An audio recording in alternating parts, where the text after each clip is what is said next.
And so, yeah, so that, the initiative that we are talking about here is one that came to us from Ben Peterson, who's the collaborative design director at the BSA. And he's working with the Mayor's Office of Housing. And basically what they're trying to do is something which, we've seen a number of attempts to do, which is really just to take design and put it out in the real world in a way that can really help communicate what that design, what that design is going to look like and feel like, as a way to, I guess, generate conversation around that design, but informed conversation, right? So really helping people understand, so if it's a neighborhood that's typically single family housing, but they are going to put in like, a 3-story mixed family residential kind of unit, is that going to be something scary? Is it going to destroy the quality of the neighborhood, etc.? And so, yeah, what they're looking for is really just a way to get out in the real world and visualize these prototypes on specific sites that they're looking at for these prototypes. And so at a basic level, it's pretty straightforward. There are AR tools. There was one actually many years ago. There was a local group called Building Conversation. Did anybody interface with them at all? This is probably like 10 plus years ago. I think they were really pushing that idea. But what they would do is allow you to take your 3D model, load it into an iPad app, and then you could go to the site and you could look at that model on the iPad app, and you would kind of get an illusion that it was there. You're looking through the camera using that kind of AR. You can kind of see the building through the camera, but then you have problems like the building is got the wrong depth compared to the trees and the cars or whatever, right? And so it's one of those illusions is actually it's quite hard to get right. And so we've seen a number of advances in AR technologies since then. Like they've actually come a really long way. From what I understand, I haven't done a huge amount of experimentation with them myself, but most of those technologies tend to be like how to, put game characters in your living room, or put your IKEA furniture, in the right place and get the right lighting on that IKEA furniture, those kinds of things. So I'd be very curious to know if anyone's seen anything kind of compelling out there that's happening, and really this kind of city scale visualization of how do we look at what our environment is actually going to look like when it changes. So yeah, I'd be curious to. Just say, does everybody know what AR is? Have you seen the example of it at all? Okay, so you were all on the same page. Yeah, let me actually show. Can I screen share? Can everyone see my screen if I screen share? Yes. You can. Okay. So those in the room can see this guy holding an iPad. So this is actually this is the Building Conversations guys. It's just a 1-minute video, but this is kind of the concept. They never got it working that effectively.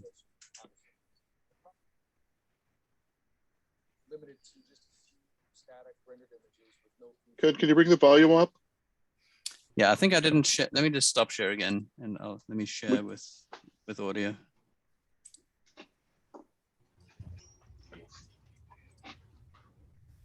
You've got plenty of visualization options. The problem is the clarity of communication. You're limited to just a few static rendered images with no feedback. So what if you could use your existing assets and have unlimited viewing options in the boardroom or in the field with augmented reality? Building Conversations app gives you infinite viewing options. And I think you're photorealistic. Ken, you're showing your wrong monitor, I believe. I'm seeing the video. Sorry, it was too loud. You guys been trying to tell me. No, it was. Right. It sounded great. It just did not look great. Ken, I think there we go. You got my. All right. Try that again. You've got plenty of Item number 3. visualization We're good? options. Yep. The problem is the clarity of communication. You're limited to just a few static rendered images with no feedback. So what if you could use your existing assets and have unlimited viewing options in the boardroom or in the field with augmented reality? Building Conversations app gives you infinite viewing options with photorealistic textures, simple massing models, and then take them out in the field on your mobile device and view them from 360 degrees, perfectly registered on site, walk into your virtual living room, look around, look out of your virtual windows at the real scene. The customizations are almost infinite. So if you want a much better conversation with no added hassle, go to buildingconversation.com and let us help you build a better conversation. So anyway, that's the marketing spiel. You know, I think as I said, it sounded great in theory. In practice, I would say you never really got that. There's something for those who've like worked with AR and VR. It has to kind of achieve a certain level of realism to really kind of trick the mind and let you kind of take that that leap of, I don't know what you call it, but being able to really feel like you're transported to, that you're actually immersed in that experience. And so I think, from my experience of that, it kind of fell short of that. And I think that's one reason they didn't really succeed. Yeah, I mean, I think, that's kind of the vision of AR for those kinds of apps. The idea you can actually kind of experience what it's like to be in the building when you move to that point on the site. But I think more typically it's like, well, from the street, what is this going to kind of look like and feel like? So that's kind of on the AR side with the tablet. There's obviously other AR technologies now too, although those are kind of difficult to take out to the field. Things like the HoloLens, or those kind of augmented reality techniques, or and then there's also one of the other things that we've done in the past to help kind of communicate ideas on site is using VR, but with some kind of site context. So you can put somebody on site, you can put them in a VR headset, and so you're not seeing anything of the actual world around you, but you are seeing kind of a future vision for that site in a sense. And so that's been actually a pretty effective technique. Again, kind of hard to communicate that experience, but I guess I could probably just show some images of how we would do that. Let me see if I can find that on the Sasaki website. So Ken, we have an app that I just pulled up with my iPhone, and I literally have not opened that up for like 4 years, and it worked. And it worked? Nice. Yeah, we got updates. And so it's fairly easy, but you're right about registering exactly where it is. It's fun, to put this digital thing in a camera view.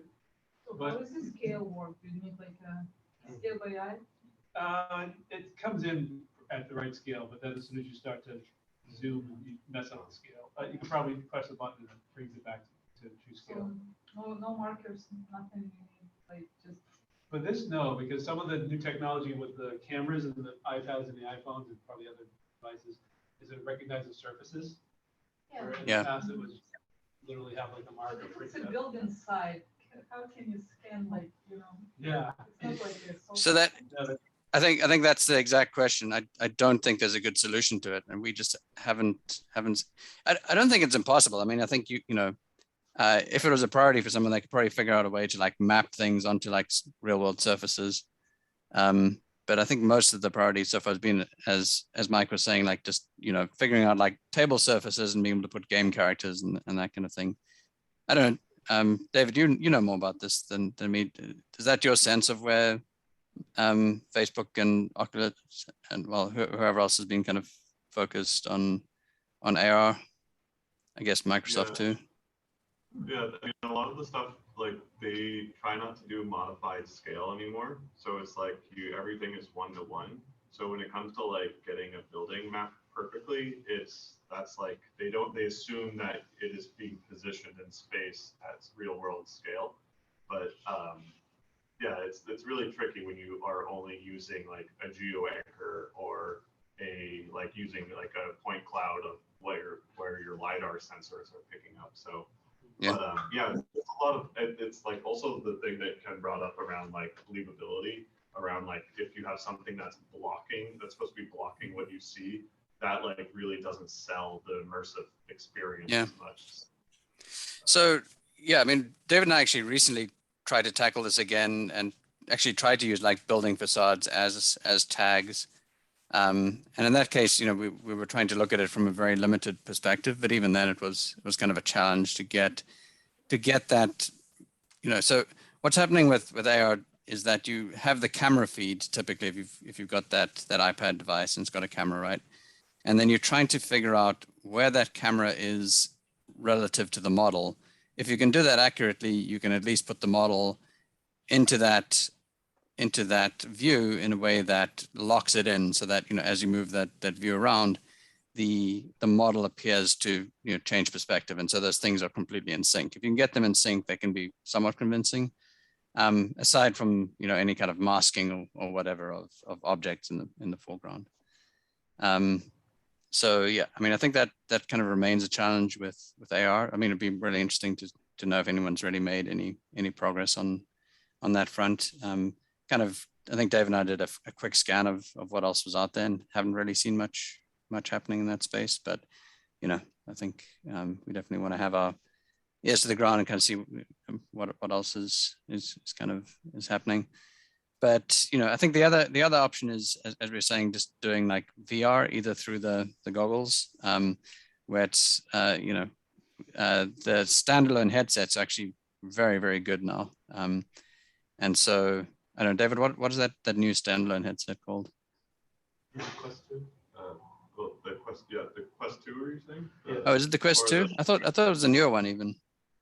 Oh no, there's the new one like that they just teased today is called Cambria. So that one has like the big purpose with that is like everything now has been doing you know how everyone used to have like the sensors and tracking all of your stuff. Now they have all the sensors inside the headset, so you can actually see through and get a map. Like they're doing a lot of stuff with mixed reality, so that you can like do a lot of your modeling or any type of game where you integrate your physical reality into your virtual reality. So yeah. But the big difference with this headset is that it's now in color. A lot of it was just black and white. So that's the pass through like stereo imagery that's coming from the real world, right? Yep. And so I think that's a, you know, that potentially could be the kind of ideal way of handling this. So you can still see, you know, you put the headset on, you're still seeing the actual world. You can see other people that are talking to you potentially, but, you know, you can also potentially, if the technology can figure it out, be projecting that kind of future vision in the background.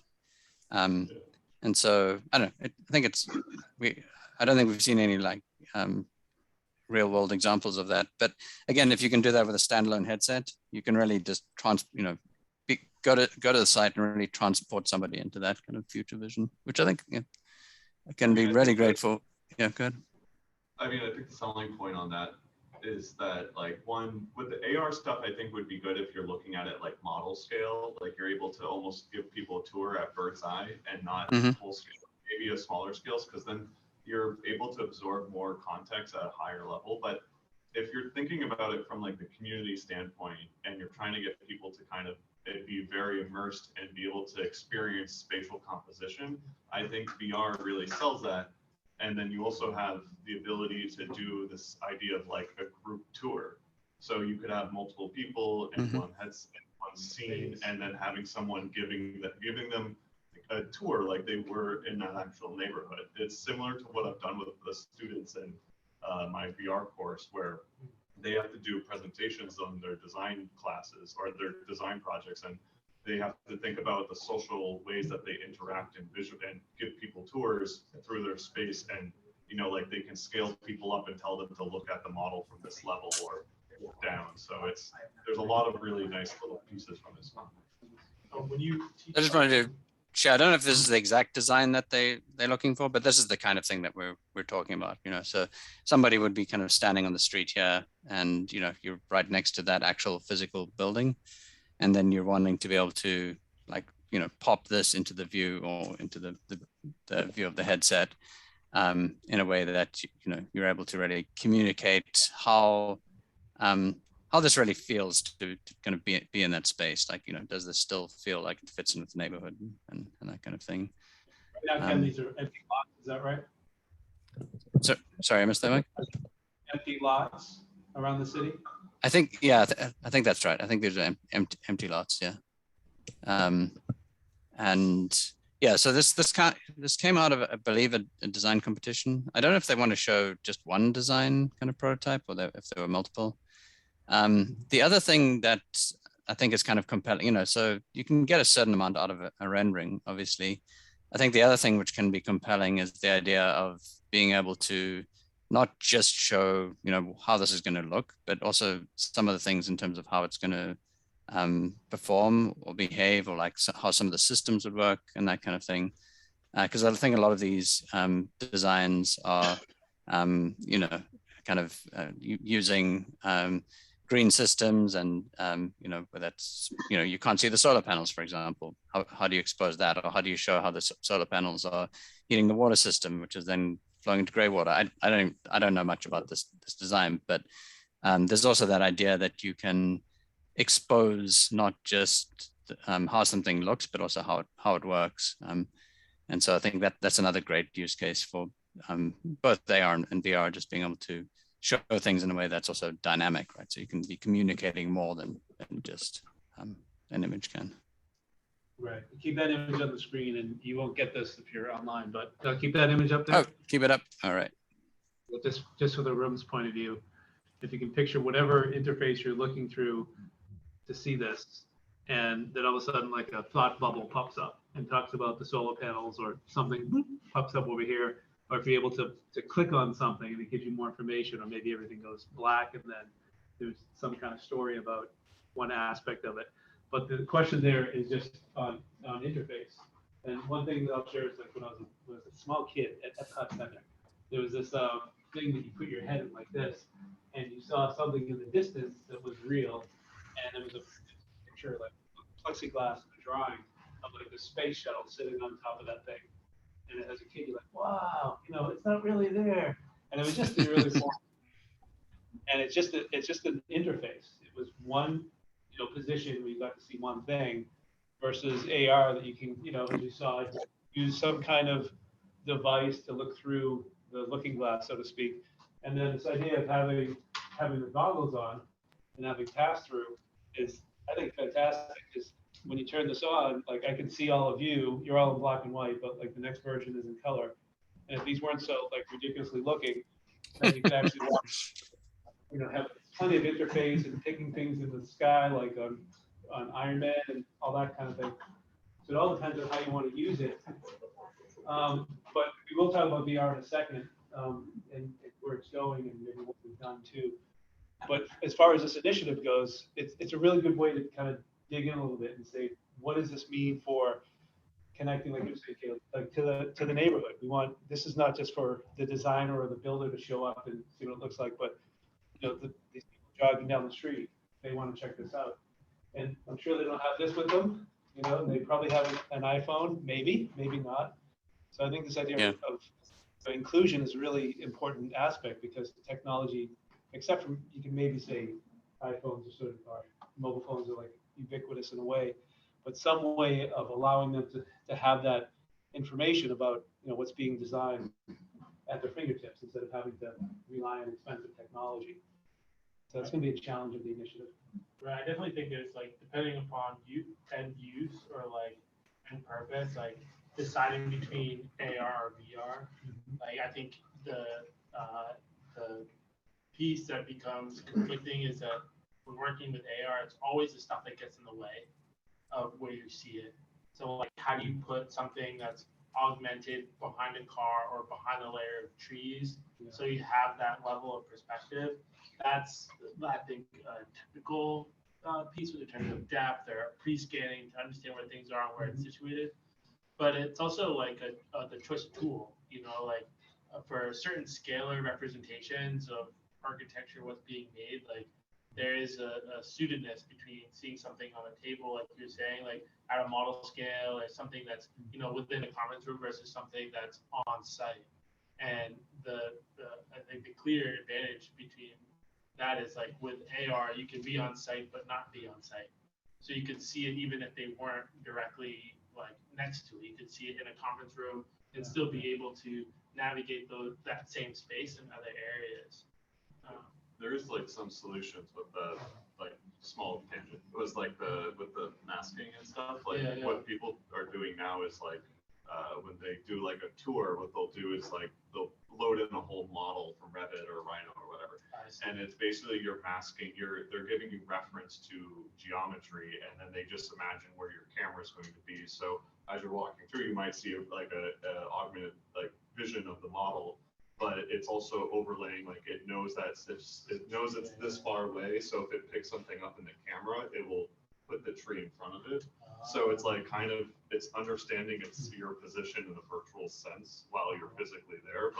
But there's a lot of prep work, and you kind of see like the app that you're showing is like really handy to just have one object and place it anywhere. Whereas like the other use cases, you have to have an object directly in the location that it's going to exist in and have that relationship. So, yeah. I mean, also to paint another layer in all of it, is the fact of like what kind of conversation / meeting are you having, right? Like if for like an AR projection works great if you're meeting with the person you're trying to convey an idea with right there on site, and then like showing the 3D model in the space could potentially be only one part of the conversation, or having the model on the table works when you're in a conference room full of other people and you're manipulating around, and in theory maybe everyone's looking at it with their phones, what have you. But then when you jump into we found this a lot working in VR, geographical adjacency is just completely thrown out the window. In a virtual sense, you are like, it feels like you're in the same room. And I use the term feeling specifically because that could be tied to your physical motor interface, like it feels like you're there. The fact that when you're using AR interface right now, I know Quest 2 is touching on this as well as potentially Cambria, but you're still looking at a screen, right? And so you have that window you're peering into another reality with, and there's still a little bit of guesswork, where when you have actual binocular vision like Navcot, right, you have that feeling of depth. It tricks you a bit better, and you're interacting with that reality not by holding a screen, but by using like virtual hands and stuff like that. So it's, in a lot of ways, this is kind of a little bit of a cop-out answer, because like, oh, just make the simulation to fit your conversation. But I do want to kind of like really press a button on the fact that what kind of social interaction are you looking to have? I think it's to trim the level of immersion down so that I feel like if you throw too much of it, it gets a little dangerously close to being a little gimmicky. But it doesn't require 100% immersion to have like an effective conversation, which I think when we talk about visualization, that's what we're trying to have. Get that concept across without writing a tome of a book about it. Yeah, I think what the deep. Okay, man. Ken, do you want to say something? Oh, go ahead. I'll hold my thought. Just as far as another segue or setting up a segue towards a discussion of VR, is just this idea of immersion that may be somewhat of a new word. I've been in the VR cohort for more than a year, so like I'm sold, this idea that it's really immersive. And what Ken was showing with AR, it's somewhat immersive. It's meant more like a magic trick that we've all seen with that app. That it's not really there, but you can interact with it. It's immersive only because you know the space that the camera is seeing, but you're still seeing it through a looking glass. You know, you're not really in the space. So you can take that and then kind of be inside the space. That's kind of the VR experience. And how many have done VR even a little bit? Yeah, and how many have done it a lot? That's probably the most. And you know, if Mark Zuckerberg, as I can say, but we'll all be in VR or some aspect of that in the near future, socializing, and that's kind of the segue. Yeah. And how different you're looking at something in VR.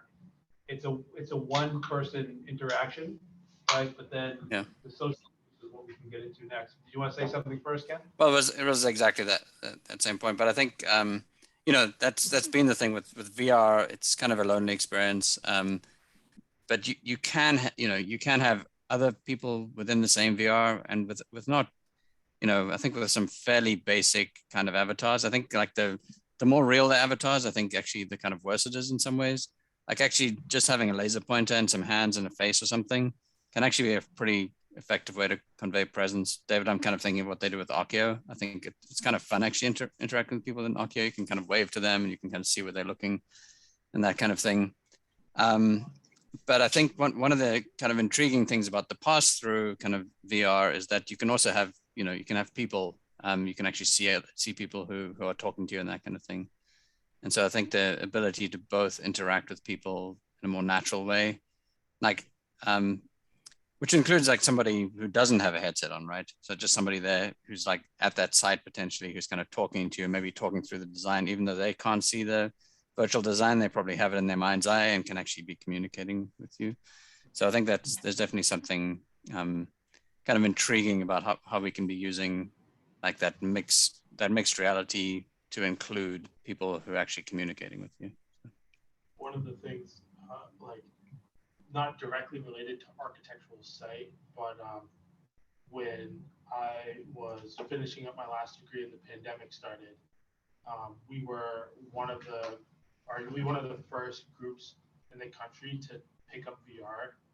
And our whole class had VR headsets. And because we weren't allowed to be on campus, we ended up meeting virtually online.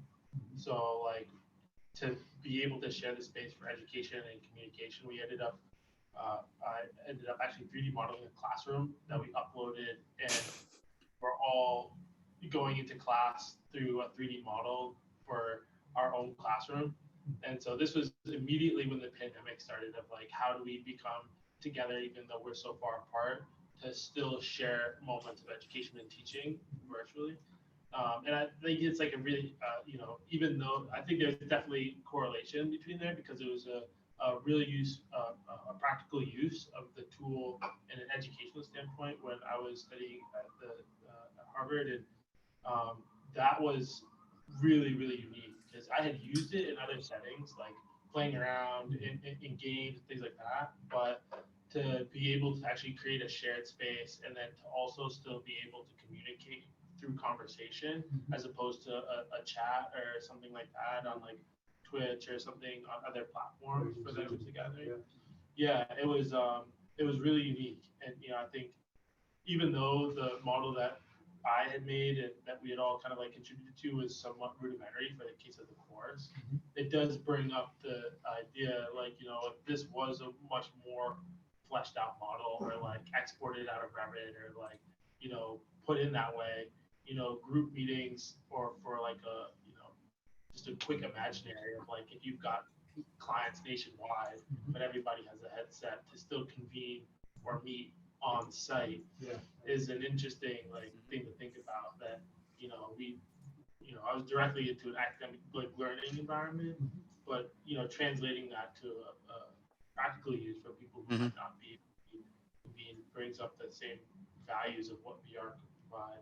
What was the purpose of that environment? You were in that room. Were you talking about that room? Or were you talking about other things in that room? It was, we were talking about other things in that room. It was a place for us to gather.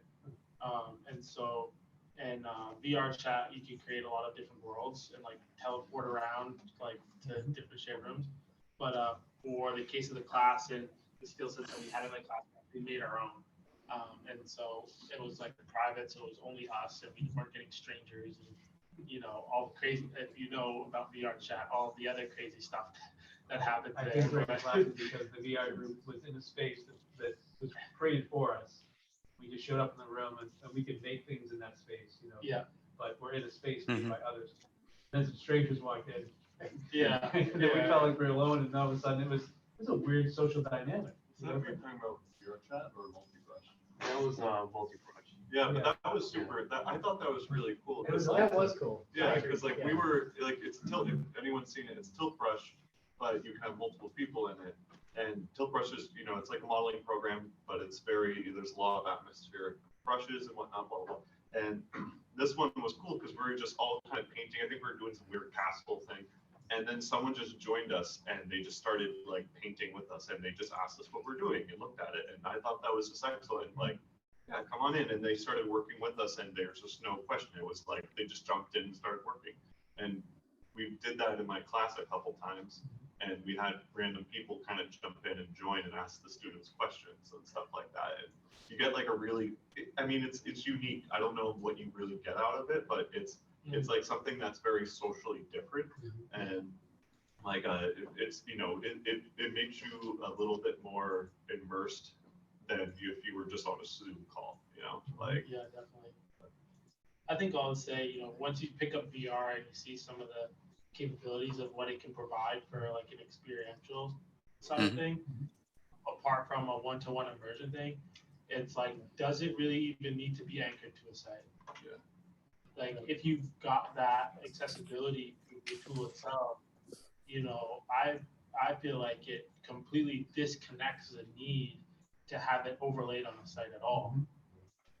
And so that's, I think, a distinguishing piece between, being on site directly with it, which could probably be, has been or is currently being used really effectively in construction methods, like for people who are building, for certain assemblies, overlays at that same smaller, more detailed scale versus a full one-to-one immersion. Yeah, I think it's a super interesting question. Like, I think it's kind of like, during the pandemic, a lot of us wouldn't go on as many kind of site visits or client visits, and I think things kind of have become in some ways very abstract, like you kind of referring to everything from aerials and LiDAR and whatever other kind of references, and forget what it's actually like to experience, the site and, the sound and the smells and the sun and all those other things, which, you're not getting through kind of a VR experience. Yes, I think that's a good question. I mean, does it make sense, or, what is special about actually being on site, and what do you get out of I guess the kind of experiential aspect of being physically in the actual location and then being able to augment that with the kind of digital, or is it exactly the same to be pretending that you're in Berlin or something when you're sitting in this room? Question: the project that Ken, the project that you're working on, you said was with Ben Peterson. Yeah, and we haven't even really, we had one call with them, and we said we'd take it to this group and kind of see whether there was interest to kind of explore it further as like a potential kind of project for our Design Viz group. What's the group that Ben's a part of? Community. I think what is Ben's role? Ben is he's the Community and Collaborative Design Director. Okay. So I don't think that's a NOCO group. I think that's a separate kind of group. He is employed by the BSA. It's not a no-code group. Right. I know that specifically. Thank you. He is. I was curious. But you're not there. I couldn't hear what Peter said there. Was that done by a no-code group, or was that a larger AAA competition or something to design the housing? Or maybe just a BSA initiative? Let me see. I think I have a website open here. I connected with Ben Peterson last Just a time. Boston Housing Innovation Competition. I'm not sure who ran that. But it does beg the question, you know, if anyone's interested in getting involved in that, then we can help start to answer those questions. You know, what's the relevance of being on site? Initially, I'm just thinking about if I'm living in the neighborhood and I have this open lot that I love to play in, and somebody's putting a building there, then site Yeah. becomes really important. Well, just like also a small observation of this specific example of the multi-family unit, right? That the concern is the context, right? The kind of the story that is going on is the neighborhood, and in a lot of ways, you know, using AR gives you the ending to that story. That's where you conclude of like, okay, you already know what's like. You're already walking down. Here's everything familiar. Now that's there. How do you feel? And that's the conversation. And that's like, I think that's where AR really shines, is when the object you're putting in, while the most amazing part, because just of our ability to do that, it actually kind of plays a secondary role to what that experience or what that, okay, I'm just saying it again, but that conversation needs to be, you know, where, exactly, yeah. It's that's kind of funny. Like I think one of the big kind of challenges of VR is transporting somebody somewhere, making them really feel like they are somewhere else. And there, you know, you don't have to, you know, jump that hurdle, right? That's that one. So the challenge is how do you then make something convincing as though it feels like it's in that space with you, right? And I think that's something I haven't really seen the answer to yet. But I don't know. I kind of feel like the technologies are getting close though. So. I have a question about like experiences. So when you have people together with VR, it's like 1 hour of something, like an event, and versus to something you can go to and look at any time, you know, like image or video, you can sort of like review it on your own. Right. Think about it. So what is, you know, when you say when AR shines, so I think it's very important that people comes together, but when it comes to community, you know, like background, I think it's like, if there's any tension or not. Well, I mean, in terms of you know, the relationship behind the conversation, right?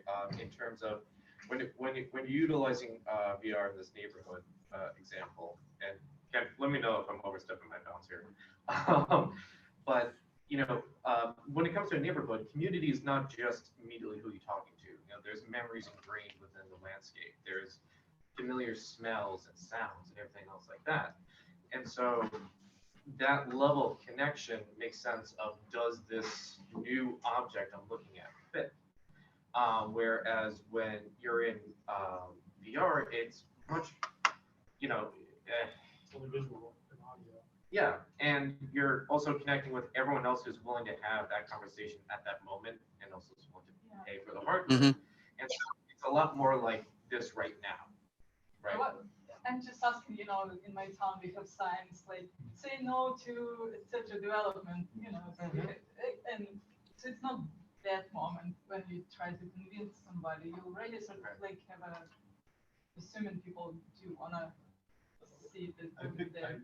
I think the big benefit that people get from going into VR is understanding spatial composition.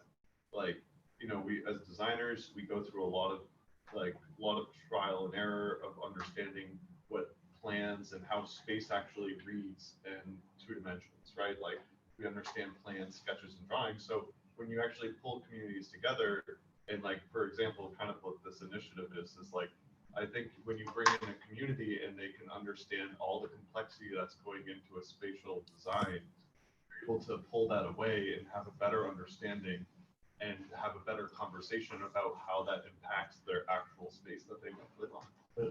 So like a lot of times with designers, like we'll have their clients look at just simple panoramas and that's it. Like, but if they're looking at those panoramas and they're having a better understanding of the site that they're made. We sometimes have people look at panoramas while on site, and they'll have better connecting things spatially because they're seeing, you know, a stereoscopic rendering that gives it a sense of depth, but they're also in a space that is exactly where they're supposed to be. So it's, you know, you're getting this sense of like reality that you're able to communicate and actually talk back to the designers and say, hey, I actually understand how this is going, and I don't like how this wayfinding is working, or the circulation in this feels weird. And a lot of times the designers report back to us saying, we're having a much more like engaging conversation with the clients because they understand that this is more now. So that's, I feel like when it comes to the community, you want them to get that spatial experience because then they actually understand the composition of everything, and they can have more informed conversation with you. Yeah, there was one thing that was kind of surprising for me the first time, like putting on a headset on site, which is actually in like it's for an interiors project, you know, so it's one of those kind of fit outs where everything's just stripped down to the studs, and being able to put on the headset in that kind of space, and then you take the headset off, but you have this kind of spatial memory of what's going to be in there, and so that was really cool. It's like not just while you were in there, but then once you took it off, you're like, oh wait, the kitchen's going to be here. Over here is going to be the table. You could still remember where everything was. The residual memory. That's awesome. Yeah, and if you haven't experienced it, I think that's probably the most important aspect. It's the memory part, and it actually it ties into the idea of this experience is kind of fleeting in a way, right? Even the AR experience or VR experience, once you take it off, it's only in your memory. You don't have a takeaway. You don't have a printout or a website to go to, and that's part of I think the allure, you know. And it doesn't mean that it's taking the place of all that, but it can augment all that. You can have the experience and have a takeaway to remember it. You can remember the experience, but then you can have something as an abstract, just like you're showing on the screen. Here's a picture of that thing's place, and then you actually have the actual memory of sort of being there, even though it's a, you know, augmented experience. And I think it's probably where the future's going. The future's not going to AR and VR and the metaverse. The future is going to be the real world plus the metaverse. And we just don't know what that's going to be exactly yet. It's probably not going to be not happening. So we have to embrace it as designers and see how it can help us. Yeah. But time-wise, I just want to be mindful. We got about a half an hour left, and we can talk a little bit more about VR. I've already talked a bit more. And it's tough to talk about it because you just have to experience it. And we do have some goggles there if you're interested in trying it on, and we can have some informal discussion after. Sort of, you know, we're going to do some breakout discussions, but there's probably not enough time, or, you know, we're talking about a lot of things that we can understand, but we'll leave some time for that. Or if you want to stay past 8 a little bit, we'll have to respect Madeline. I'm not sure what time she wants to throw us out, but probably soon thereafter. So maybe we can stop a little early. But before you know, wrapping up the VR conversation, we continue to. We also want to talk about the aspect of drones and meshes, and, you know, some of that work that we're going to be presenting soon. So we can talk a bit about that too. But I don't want to end without hearing from the newcomers, you know, and the things that you have been doing at work, and what kind of visualization you think might tie into what we're talking about, or maybe some ideas that have come to mind since we've been starting to talk about this. Because I'm really intrigued. I figure your name, can you remind me your name? Natalie. Like, in the design that you do, it's not architecture, right? It's more product, it's more devices. Yeah. How do you, maybe if we could just focus on that, and then we can talk about more of the drones and meshes. But what have you been doing with design visualization and what you do? So a lot of what I do is more about taking the data that's collected. They're water monitoring devices. Yep. Taking the data that's collected by those devices and representing that, not just in like, this is the amount of water that's been wasted without certain types of maintenance on these fixtures, but also working with our engineers and our on-site personnel to help see where because they're in large buildings, to help see in what parts of the building there are recurring issues with those bathroom fixtures, and it's specifically toilets. Very fun. So fun. But to see, you know, there's like a wing of a hotel that has continuous and repeated issues in certain units, that's it's important information to know for the, the people who own the building, the people who manage the building, to be able to go in and see if there's a larger issue that's not just affecting what we're seeing. And so I've just been helping to make those maps and those floor plans into easier to understand images for the team to use internally, just in communication with those building managers.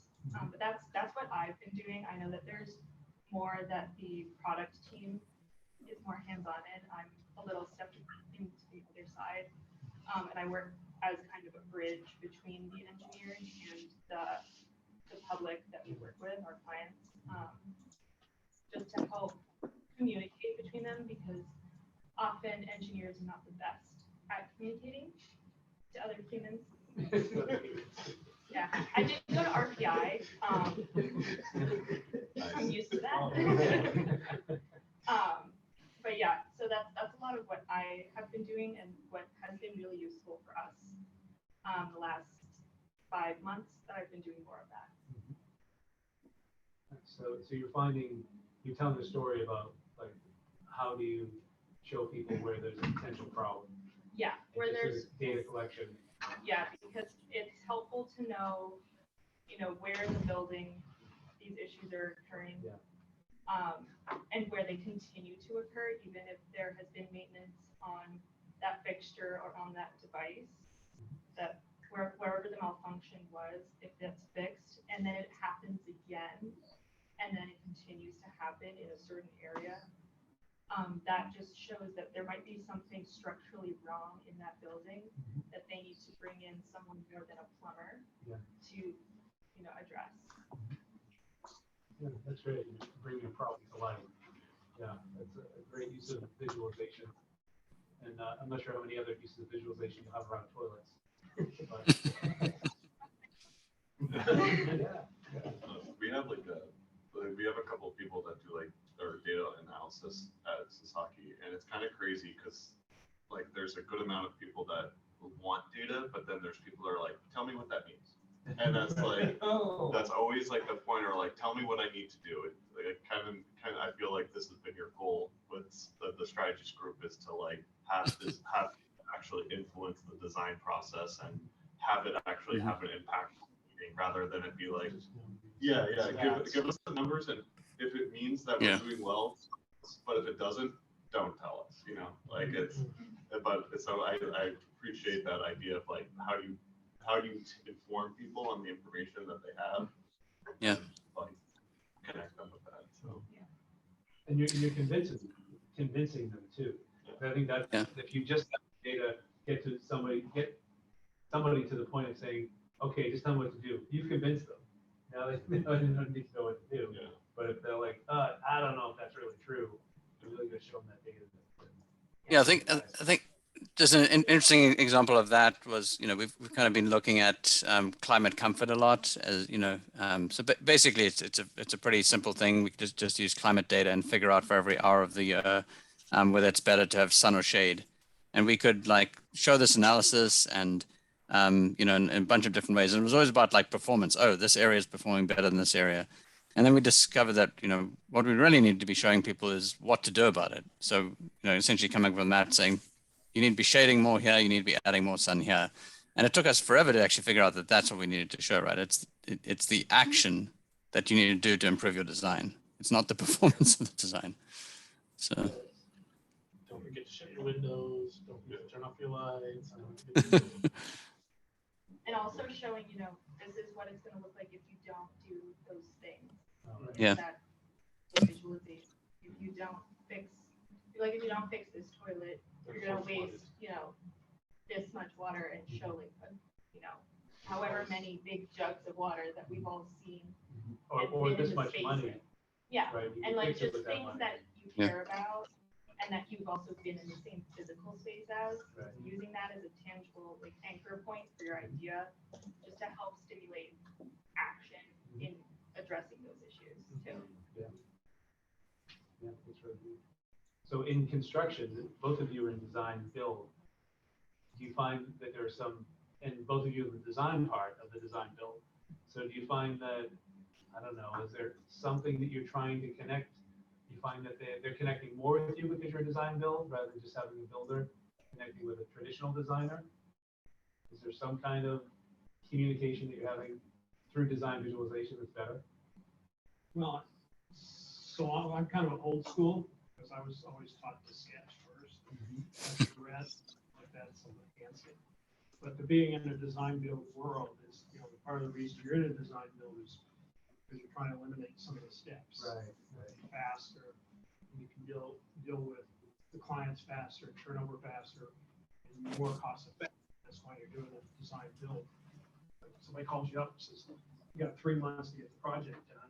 So they have the designer on the table with the builder, and we're working what procure so fast, and how you can do it, put it into it, you know, get all the contacts and move faster that way. So it's, you know, and you know, right now we don't use any VR stuff available in, you know, previous life. Used various different techniques of presentation, design visualization, you know, fly throughs and all that different stuff. It's ancient, you know, if you look at the technology, talking stuff that was 20 years ago. You flew through the site, you know, had a full-time visualization person, all together with the data that you're giving them, and so you can do that. So a little bit different. Well, a lot of that's much easier. You don't have to have that visualization person. You can just go to the app and it's almost automatic. You think when you consider some of these newer tools and working within design build, is one of the outcomes you see of like optimizing their use in speed? Right. I mean, depending on the size of the project you're working on, so, you know, a lot of, if you're doing a larger project, you know, a lot of the stuff is small that you just, yeah, you know, I use some of the basic stuff that, you know, the old sketching, SketchUp, Ribbon stuff that I can do really quick and present. You know, so it's, you know, it's a day, less than a week, you know, so it's really fast versus a long drawn out period of doing the design and that development stuff. I see. Yeah, we don't want to forget in this group that there's an importance that you can break hand sketch, and even 2D. You know, we tend to be like so snobbish to think, well, you know, immersivity is like where it all needs to be, or at least 3 dimensions. But you can have the best kind of conversation around a 2-dimensional diagram. 3D is just too much. Just like, what is the height from here to here, and what's the offset? And I'll show you 3D. Like, I get it. I get the 3D, but I need to know 2 pieces of information. You can show it best in the 2D drawing, whether it's a sketch or AutoCAD or something. Section. Yeah. So we don't want to, you know, forget that all this stuff is useful in the right context. So having, and especially builders that trust conventions, you know, and you say, surely 3D is better, and you come on with the VR model, but like, I'm not used to this, and I'm going to build this thing. You know, how do you speak the language? So what? I was just saying a reference of shop drawings. Yeah. That's shop drawing. Right, and that's their language. And so there's going to be always this, we're not going to get to a point if we've made it. There's always going to be a conversation happening around these technologies. Are you seeing the same thing in your design build? Yeah, when I came, like, don't need your 3D, we can understand everything from like 2D, but I see it helps, you know. I mean, it helps me a lot because I cannot design until you like, you know, orbiting it around it, but you know, like you said, old school, you know, people. But I still see how it impacts like everybody, but not supers. Superintendents is saying it's more like they giving us their input, you know, how to best solve stuff, you know, from their practical experience. Yeah, this is fun. Maybe invite the builders to a group discussion in the future. It'd be great to hear. This goes for all builders. You know, I'd love to have some more voices too and perspective on that. Well, I think that's like something I've been kind of like the course I've been teaching is all about using design as using VR as a design tool. And so like I always like we do a lot of modeling in VR. They got the present in VR. but then I also prompt them to do sketching in 2D. And so I'm always asking them like, why would you do something in 2D or why would you use VR? So like they're kind of always exploring what's the benefit of these type of experience as a medium. So, and like at points you can also combine the mediums, right? Like, and you can have like, we have a presentation coming and like part of their deliverables is that they have to do a site plan, like hand sketch, but then they have to load those site plans into their VR model. And that's where they start the presentation from. So we're gonna all like, they'll do the presentation as if it was a pinup, but we're all in a virtual space. So kind of like your classroom reference where the model they actually built is the space that they're presenting in. And then the space that they built was all of their pinup area.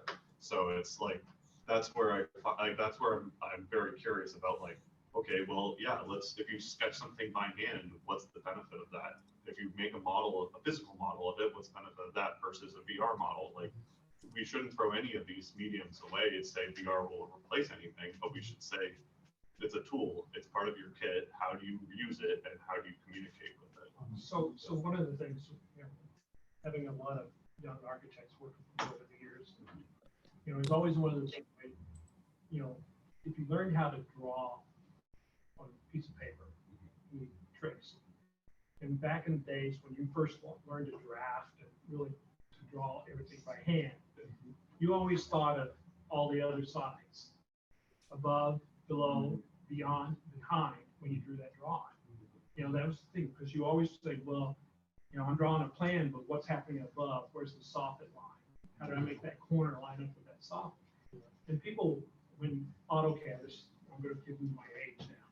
When AutoCAD came about into the architecture profession, nobody saw that. They only drew the 2D, which was what they were looking at. If I'm drawing a plan detail, I'm looking down. If I'm looking at a ceiling, I'm looking up. They never connected the two when they drew by hand, like they did by hand, because they didn't have time to think about it as they were doing the CAD. And then the 3D softwares came out. You started looking at 3D, with SketchUp. I used Aris when it first came out, stuff like that. It was 3D. And it's the same thing, with Aris, you had to plug in XYZ when you did that back in the day. It wasn't just a cube. And then SketchUp came out. It's like everything you pull up real quick. You got 3D, you get into it. You start cutting sections. Then you start reminding yourself of all of the different dimensions that, people just didn't do when they were drawing in AutoCAD and 2D. And they never think about that. Revit now, it's just, if you cut a plan in Revit, but if you don't think about it, rotate it, it's still 2D, and you still aren't thinking about those other things. So you have to learn how to think 3D when you do the 2D. Yeah, but that's why I always think VR is a great medium to communicate with clients, because you go to school to learn how to think about things three-dimensionally, 2D. And that's like, I think when you show someone a plan and they're like, so where's the bathroom? Or something stupid like that. It's like it's so hard for them to understand like proportion, scale, and stuff like that. But I think I graduated like 5 years ago from architecture school, and I don't think when I was sketching and drawing, I don't think they were telling me to think about that and do these dimensions. They were like, just make sure your line weights are good. So I think what you need? expected to be able to move over and start drawing computer. But what about does that resonate with school? It was a mix of both. I feel like until I graduated last year, I still had 3 or 4 years in person, so we still focus a lot on hand drawing. So yes, there was the line weight stuff and make it look good, but also just thinking about it from all sides. We had a lot of classes on projection, different projected drawings. But I saw a huge transition the minute classes became Zoom, because people just instantly stopped drawing by hand or just doing anything by hand. So the entire process, even like the thinking, had completely shifted. So I use, when SketchUp came about, I did a lot of hand stuff with stuff. I do a hand sketch and then build a SketchUp model on a hand sketch. And then do a hand sketch and paste it to a SketchUp model there. So draw one drawing and build a three-dimensional object with all the elevations off one hand sketch. That you're just able to manipulate that 3D part of the hand. It's kind of like a plan or Well, I'd sketch one elevation and just like cut and paste, bring it to the side of the model and then do it in 3D, manipulating the SketchUp model. I could build a 3D SketchUp model that was actually a hand sketched design to it and use that for presentation because it was a quicker sell. Because I did a lot of stuff in charrettes with clients. And you go to a charrette and people are sitting in there in the charrette and they have this idea of what they want. And they won't listen to anything until you hear their idea. But if you can draw it when they're telling you that idea and show them, and they'll look at it and they'll say, that's not what I want. And automatically they're going to buy into what you design and present to them. Whereas they would fight for it until you actually drew it out that way. They have to see it. But if you can do it in a charrette, you walk away after a day and they're all on board with whatever you present, and however you want to present. It sounds like a great. I just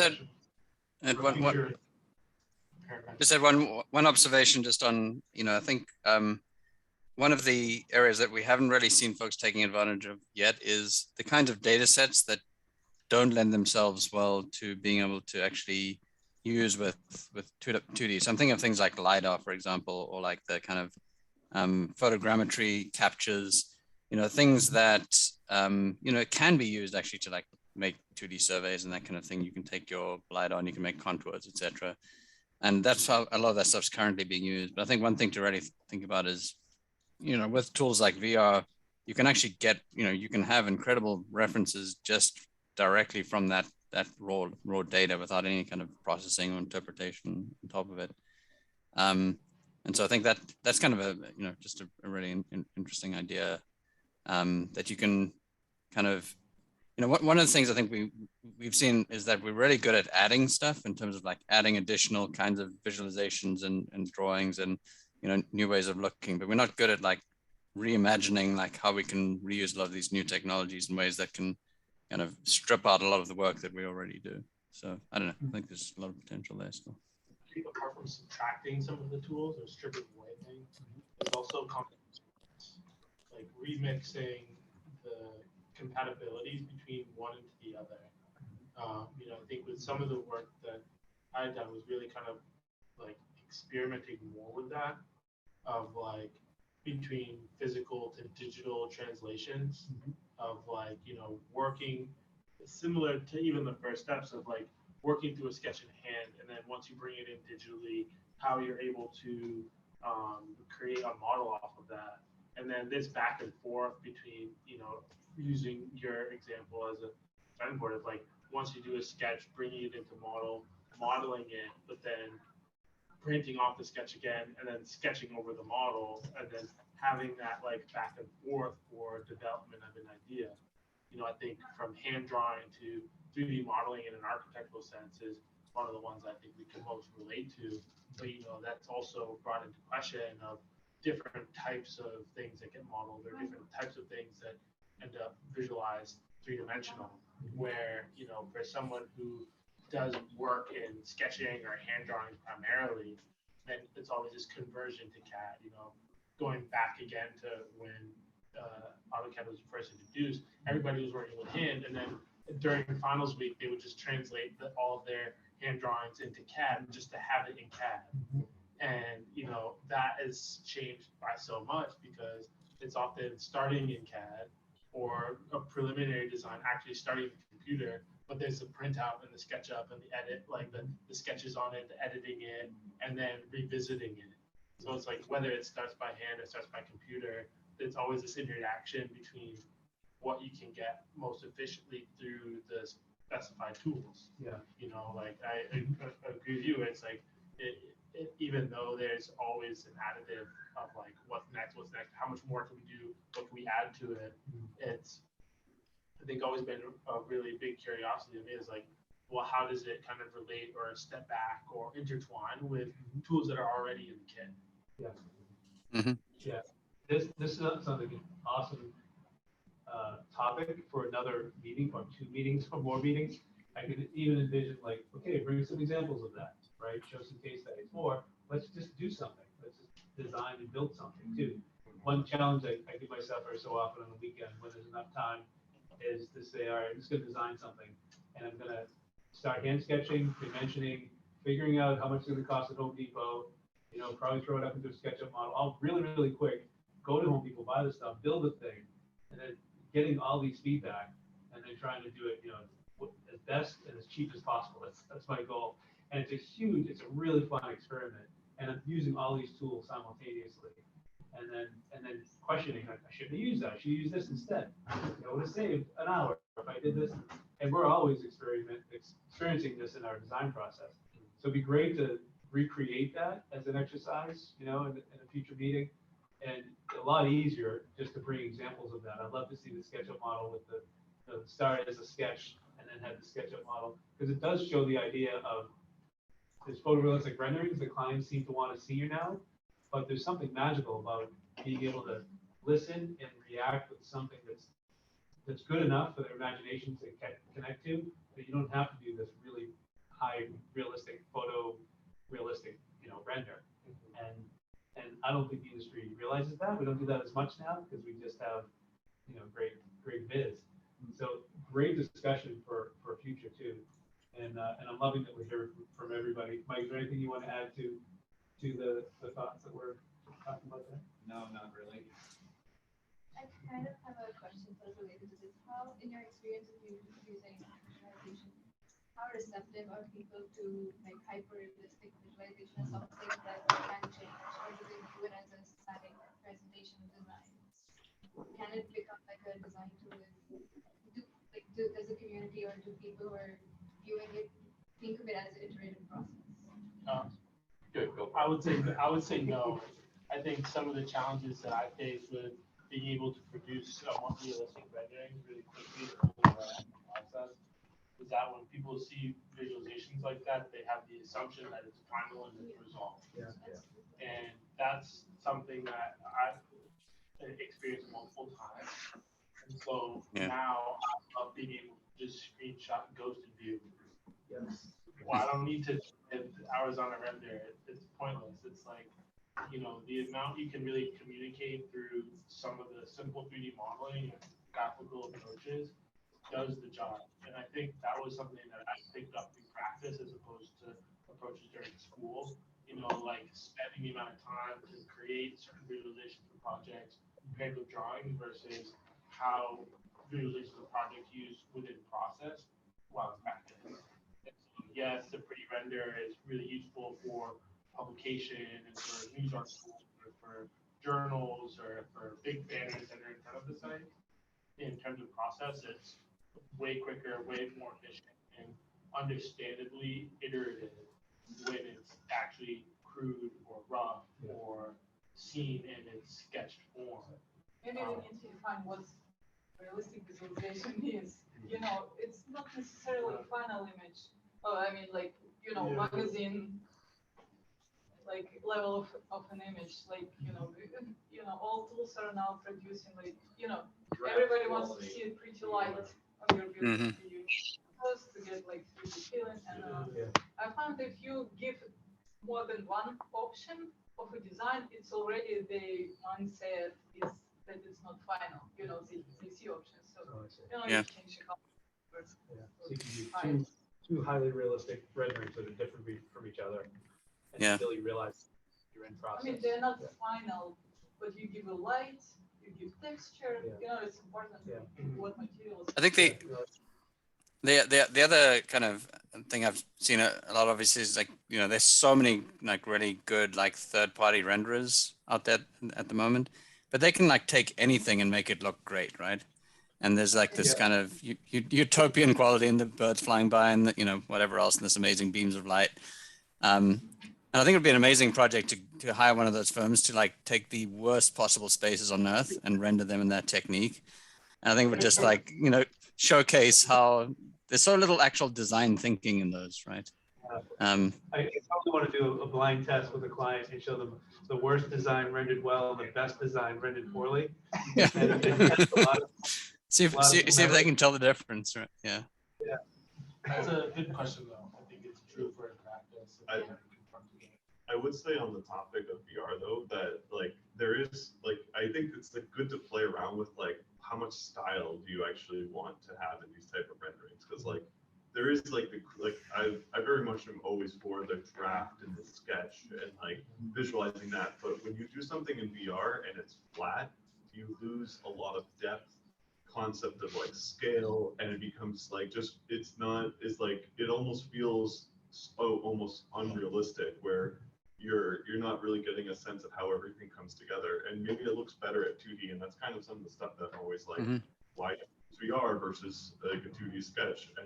But like when you do something in Enscape and you do a VR visual there, you can keep it very draft-like, but it gives you such a good quality of light and like shadow that you can still keep the materiality and the depth very simple, but you at least get the balance of space correct. And that to me is like, and people have been helping with the scale, right? Yeah.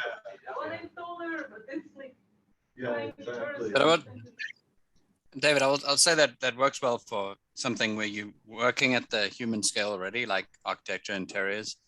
At the urban design scale, it's been a real challenge though, because you put someone on a street where it's literally just a street in the buildings, and it just does not feel right?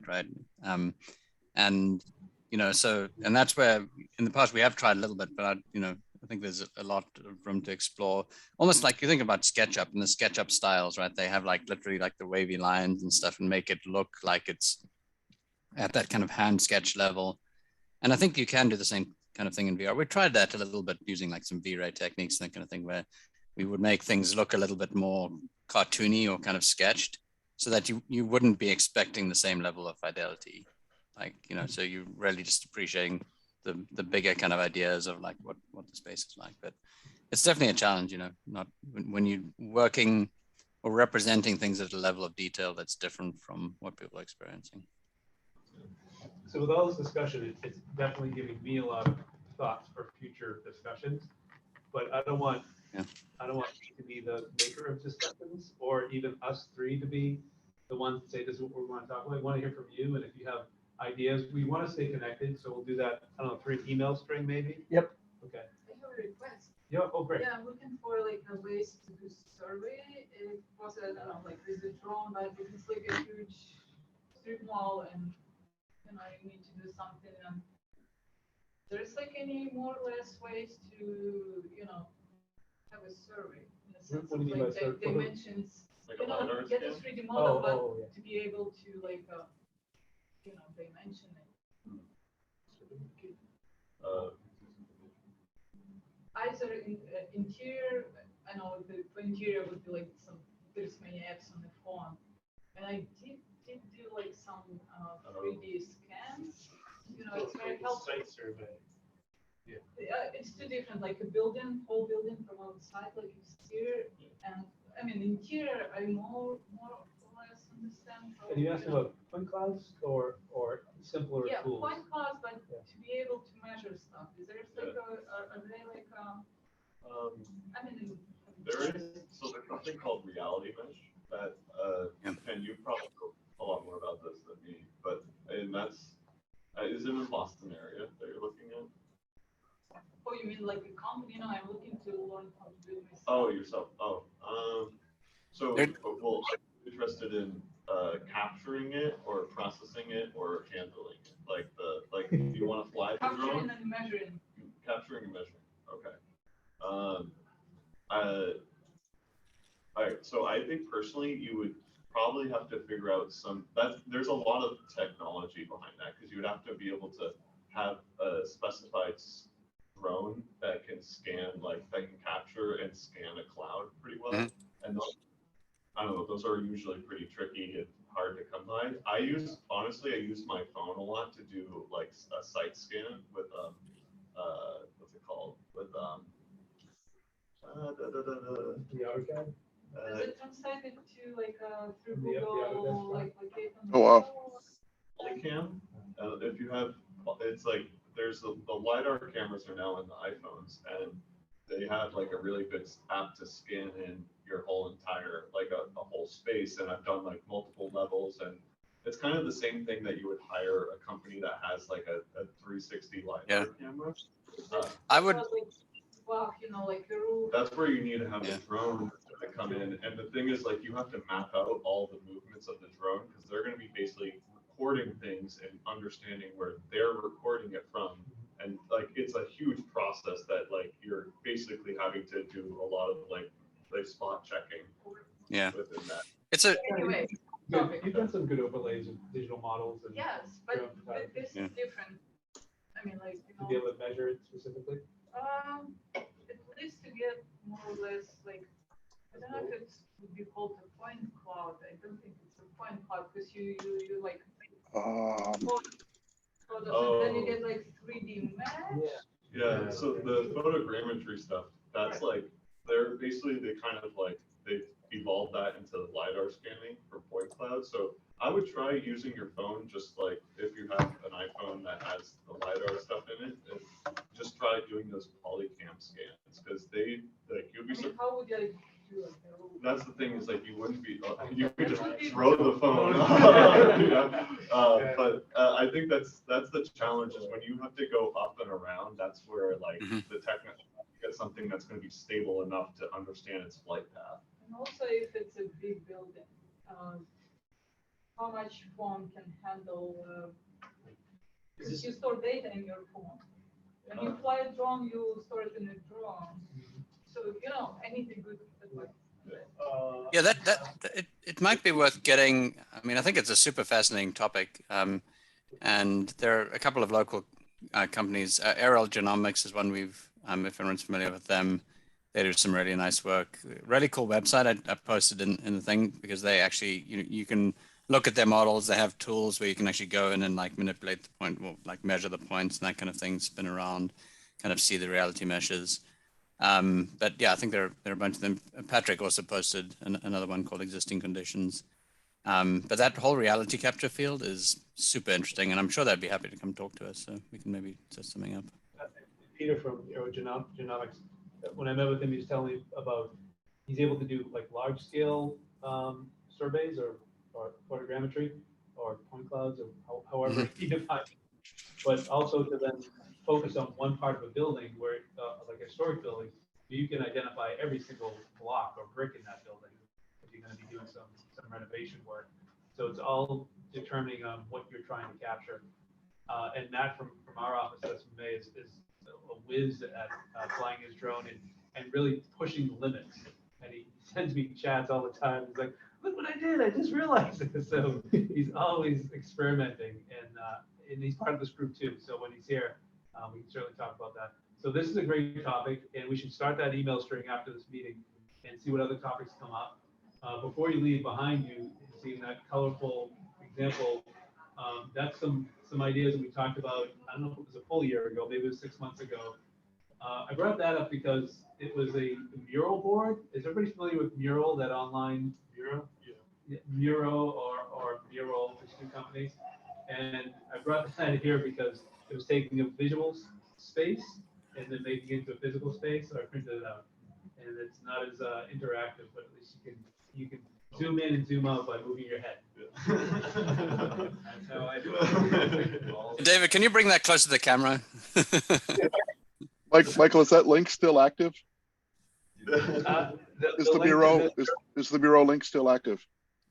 It is, yeah, and I have and this is a PDF of it I can send out to everybody too, so you can see exactly what it is. I'll send it out in the email so we can all see what thoughts we had and then add to that. And then we're going to meet every month. We have not been doing that, I think, mainly because we want to have a really good presentation, and it takes us probably 3 weeks to get it all put together and then 1 week to tell people about it. So instead, we're just going to have a time, we're going to meet and just show up. We'll either have a great presentation or a great discussion, but we'll have probably a great presentation form, but it's not going to be someone from the outside. It might be, but we want folks from this group to be presenting to each other too. And it might be something in your portfolio, something you're working on, like from school, or something you're working on in the industry, or something you're just playing around with, like what I mentioned Matt is doing. He'll just share with everybody. We'll probably have a topic so that we don't have too much to talk about in a couple hours, but we want to see what's most important to the group, and we'll be doing that. Anything else? No, I think we're good. Great. Patrick, did you want to add something? I know it's easy Just to. ever so quickly, and on a lighter note, the architect who was using Eris back in the day, I hear you. I was there when I first came to Boston in 1992. I've just recently put this together in back-to-back semesters at two different universities in 1985 and 1986. I had a primordial computer drafting class and a computer science class, and I just kind of clicked within the last couple of weeks. Here's an article from the New York Times in November of 1985, which actually mentions AutoCAD. I'm trying to remember what computer I was using. I don't remember, except it was big and we had a tablet. But if anyone's interested, they can easily find that online. I dropped the link into the chat. But I wanted to go over here to the computing power that we had available back in the day. And this is a couple steps before what we were using with Eris. Here's an IBM computer with a 512 kilobytes of RAM, a 20 meg hard drive for almost $4,000. 20 megs, that was generous. Yeah. So anyway, that's enough of that. Yeah. Yeah, it's just How amazing. many Rhino files could you fit in the? Yeah. I don't know. How do we get out of here? That's a great job. Retell it tomorrow. Stop. Are we out? I want to thank everybody for coming into the space, and thanks for those that are online. That's awesome. Is that a newspaper? That's awesome. Yeah. Is that a newspaper? Flower? I think that's a Macintosh there, I see. Oh, the Macs are what? An Apple IIe for $1,300. I remember that. Green screen monitor. Okay. Wow. So in comparison, Patrick, I'm holding something up here. What's It's this? fucking, you're fine. Not anymore. Okay. For, what is it, $300 now?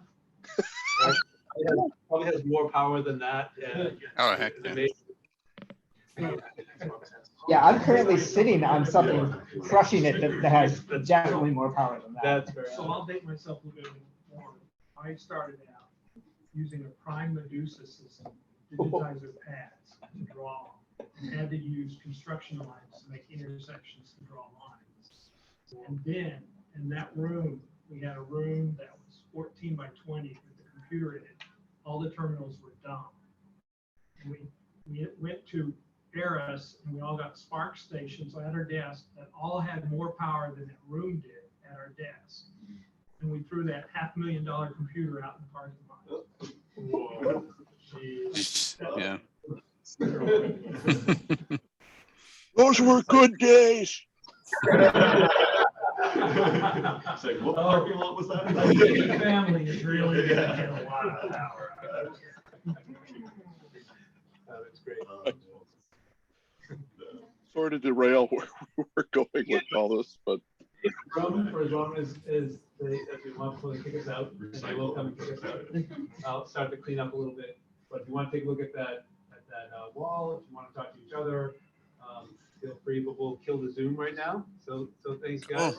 okay, thanks. Everybody- Mike, Good if to see everyone virtually at least. yes, Mike, if you could send that Miro link out in the email chat, that'd be fantastic. We'll definitely do that in our email.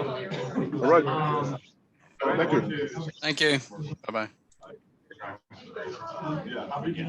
Yeah. Yep.